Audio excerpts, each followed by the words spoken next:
Hello के। हाँ, अब तो बहनियों के भुलाई गए हने। जहिया से शादी होलो एको बार देखू ल ने एलो और नहीं कहियो फोन करो। अरे पगली कानो काहे रे, की होलो बताओ।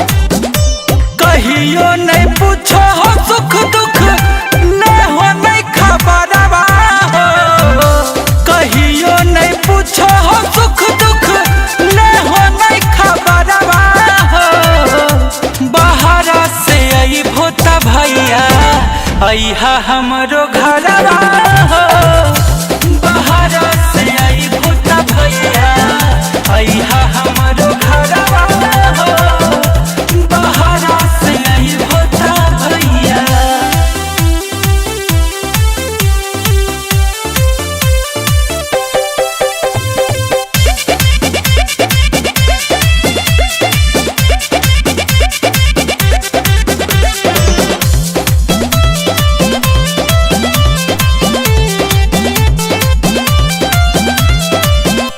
कि ननद गोतनी बोलो है कहियो, नहीं तोरा बोहो भैया। कि अब की बहिनी खातिर निकाले पड़ तो तोरा समैया।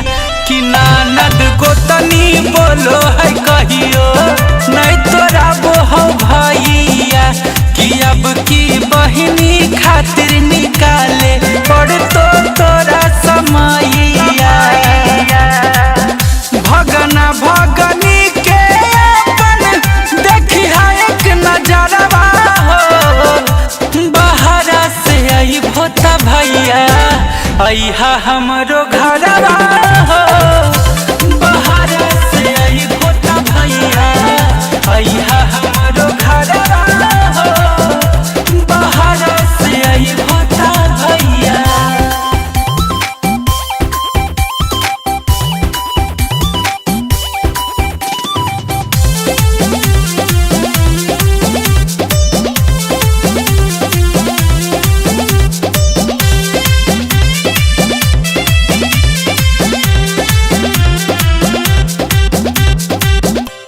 तो हमारा नहीं चाही कबो रुपिया पैसा गहनवा ए भैया।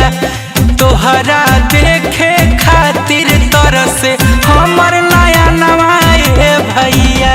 तो हमारा नहीं चाही कबो रुपिया पैसा गहनवा ए भैया। तोहरा देखे खातिर तरसे हमर नया नवा ए भैया। बेला गुंजन तो हिमर सहारवा हो। बाहरा से आई भोता भैया, आइहा हमरो घरवा।